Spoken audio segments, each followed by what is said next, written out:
Несмотря на свои огромные размеры, киты являются одними из самых загадочных и наименее изученных существ на Земле. Напряженная встреча опытного морского биолога с горбатым китом на островах Кука в южной части Тихого океана наглядно демонстрирует, как много нам еще предстоит узнать об этих кротких гигантах. И в процессе вызвало шок во всем научном сообществе. Нэн Хаузер, 63-летний морской биолог, которая сделала делом своей жизни изучение китов и оказание им помощи. Родившаяся в штате Мэн, она последние 3 десятилетия путешествовала по всему миру с миссией задокументировать и спасти как можно больше китов, борясь за их право и защиту.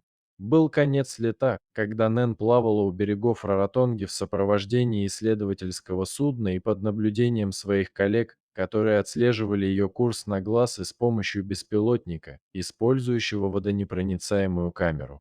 Нэн документировала свое плавание рядом с небольшой стайкой горбатых китов, пока она снимала. Крупный самец горбатого кита, вероятно, весом более 23 тонн и достигающий по меньшей мере 50 футов в длину, начал подплывать к ней.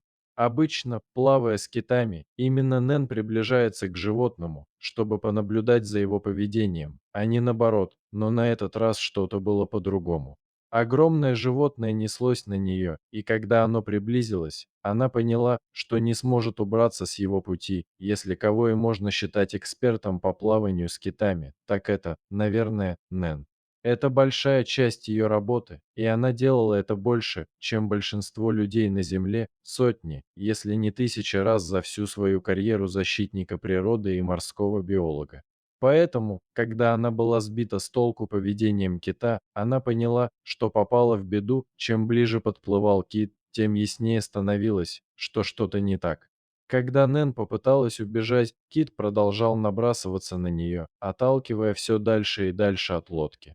Умеренный удар горбатого кита потенциально мог сломать кости и повредить ее внутренние органы, и это только в том случае, если кит продолжит свое нынешнее поведение.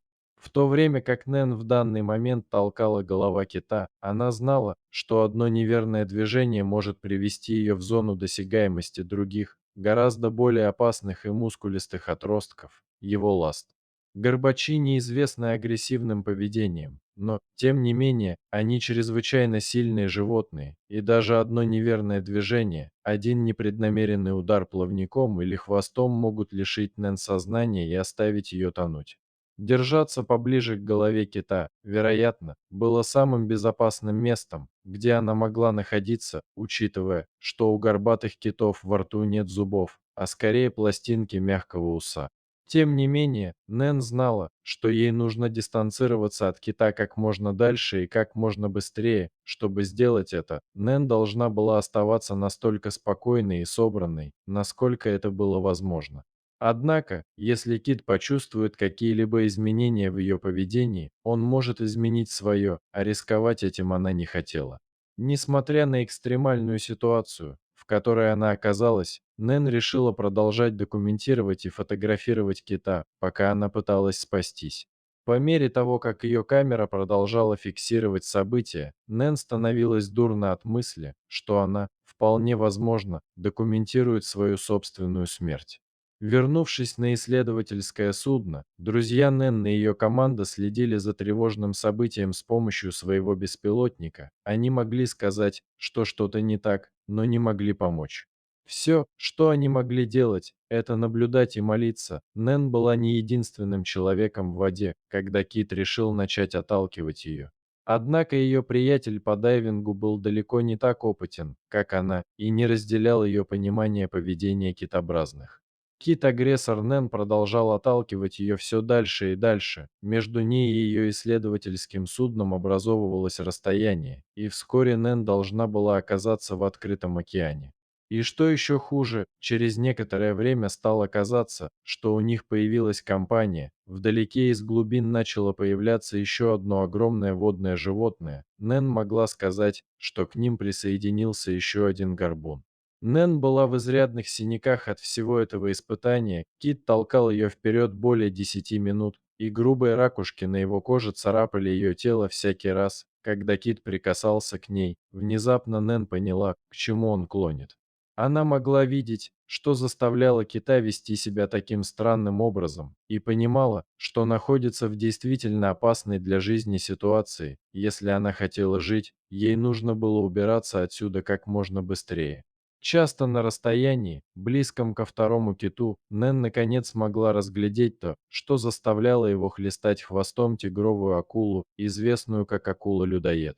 Тигровые акулы– опасные, жестокие хищники, и это была намного крупнее средней, достигая более 15 футов в длину. Нэн внезапно поняла, что киты не нападали на нее, они пытались защитить ее от опасного хищника. К счастью, Нэн и ее приятелю по дайвингу удалось оторваться от китов и добраться до своей лодки в самую последнюю минуту. Когда Нэн поднялась на борт, хватая ртом воздух, она сообщила команде, что в водах вокруг них рыщет большая тигровая акула, но когда ее пульс успокоился, Нэн была далека от страха. На самом деле, она была в приподнятом настроении. Поняв, что произошло, она поняла, что киты пытались спасти ее, а не причинить вред. Когда Нэн, спотыкаясь, поднялась на ноги, она подошла к перилам корабля. Там, терпеливо ожидая, находился самец горбатого кита, который пытался спасти ее от акулы. Казалось, он был обеспокоен, ожидая, чтобы убедиться, что с Нэн все в порядке, прежде чем вернуться в море. Просматривая кадры с подводных камер, снятых ею и ее приятелем по дайвингу, Нэн предположила, что кит держал ее поближе к себе, чтобы защитить от ближайшей акулы.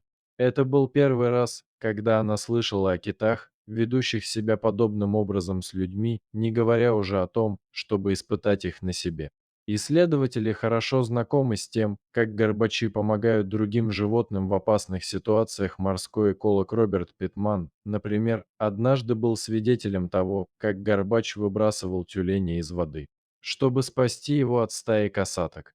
Но случай Нэн был особенным, хотя известно, что киты помогают другим видам. Это будет первый зарегистрированный случай, когда они помогают человеку. Когда история Нэн начала распространяться, научное сообщество разделилось. Некоторые полагали, что теория Нэн была истинным объяснением поведения кита, в то время как другие говорили, что невозможно сказать, каковы на самом деле были намерения Горбатова. Некоторые полагали, что кит мог вести себя подобным образом по разным причинам и что присутствие акулы в воде могло быть никак не связано